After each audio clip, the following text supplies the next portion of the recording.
Exercício 7 de eletrodinâmica. Nós temos um circuito onde um gerador elétrico e um receptor elétrico e um resistor são associados convenientemente para construir o circuito abaixo. Bom, palavras diferentes, mas que todas retratam a mesma coisa. Gerador e receptor. Gerador seria a fonte de energia. Receptor seria o cara que vai receber a energia. Resistor seria um elemento do circuito que vai funcionar dentro dessa malha. Nós temos aqui, a princípio, determinar a corrente que este elemento chamado amperímetro acusa, e esse é o papel do amperímetro. O amperímetro é apenas um medidor de corrente, e o voltímetro, que também é um equipamento que mede a voltagem. Para determinar a corrente que este amperímetro acusa, basta determinar a corrente que circula neste circuito, que é a corrente total, como nós sabemos fazer. Nós temos aqui dois geradores, em que um deles é maior do que o outro.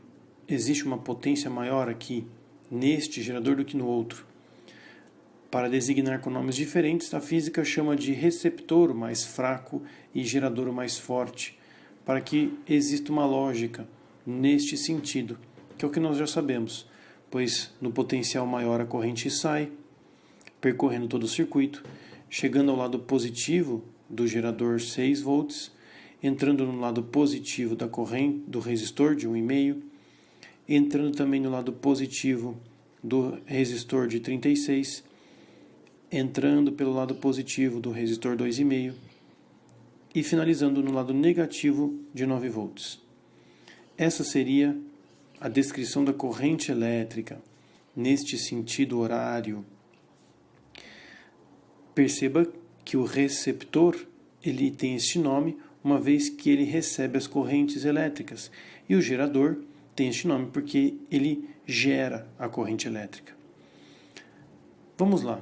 Começando pela saída do nosso gerador, passando por este elemento, o nosso receptor, ou uma bateria em que a corrente entra pelo lado positivo, positivo 6.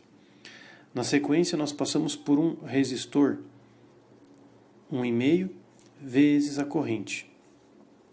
Continuando, nós passamos agora por um resistor de 36 vezes I, e finalmente mais um resistor, 2,5 vezes I.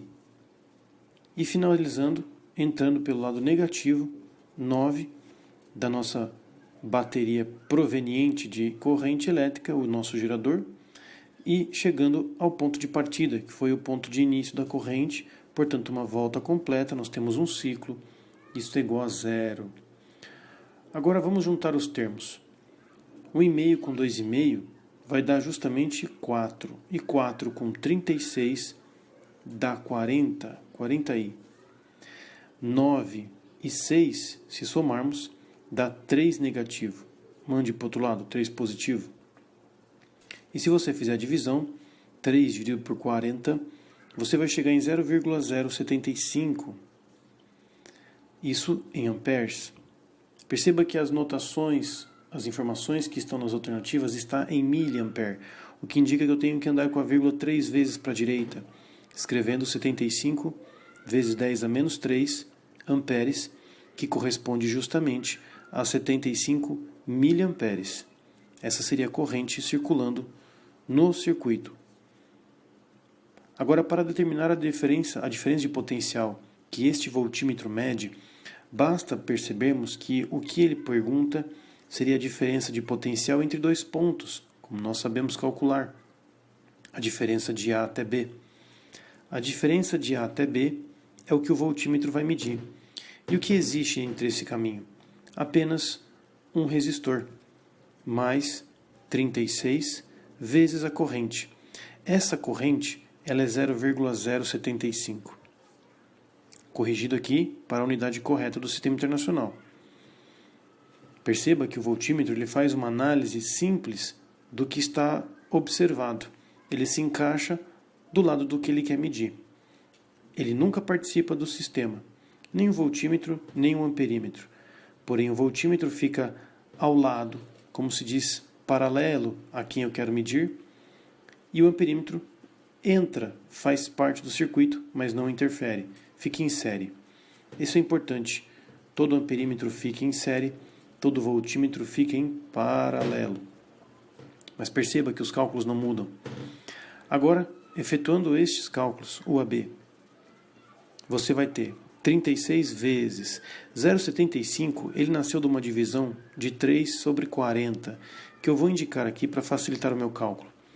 Nós podemos simplificar por 4, resultando em 27 sobre 10, o que dá 2,7 volts, sendo essa a diferença de potencial que o voltímetro mede.